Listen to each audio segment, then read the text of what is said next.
think one of the biggest ones. So one of my sort of AI nemesis in the book is this program called Cleverbot. And the way that Cleverbot works is it's basically this giant conversational database. So people will log on to Cleverbot and ask it questions, and it will try to formulate some sort of reply. But the real trick of it is that it's recording everything that you say to it. And so when it's talking to someone else later, it might be able to draw from the things that you said as, legitimate human replies.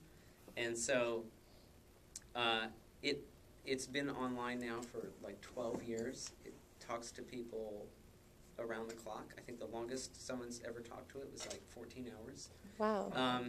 Straight? With 2 15-minute breaks. I think you can probably imagine what they were for. But so as a result, it has answers to a really jaw-dropping array of things.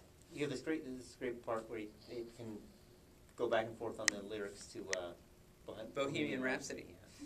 Yes, I started saying, I said, Scaramouche, Scaramouche, and it says, will you do the fandango? I I don't speak French, but I tried speaking to it in French to see what would happen. And I said, Je habite dans les États-Unis, which means I live in the United States. And I found that not only did it understand what I was saying, but it critiqued my French. Oh. And offered me a grammatically correct version of my question. I would tell it jokes, and it would anticipate the punchline. And so it was extremely, extremely eerie. But to your question of what's missing from Yeah, I mean, like, what is it that they can't answer then? Like, what is it they can't imitate as far as... So when you're talking to Cleverbot, it's not so much the feeling that you're not talking to a human as the feeling that you're not talking to a human. A singular human. And that turns out to be critical. So I would love to read the conversation that I have with Cleverbot that really sort of undoes it. So I started to ask it Cleverbot about its love life. And so remember that this is assembled together out of conversations that it's been having with real people over the past 10 or 12 years. So I say, do you have a boyfriend? Not at the moment, but I hope to find one soon.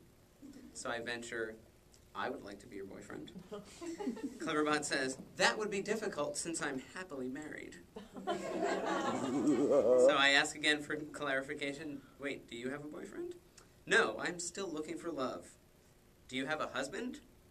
I don't have a husband because it would be illegal for me to have one since I am male. Male? So I say, what gender are you? Female. And once again, just for good measure, I say, do you have a boyfriend? Not at the moment, but I live in hope. Can I be your boyfriend? No, I'm straight.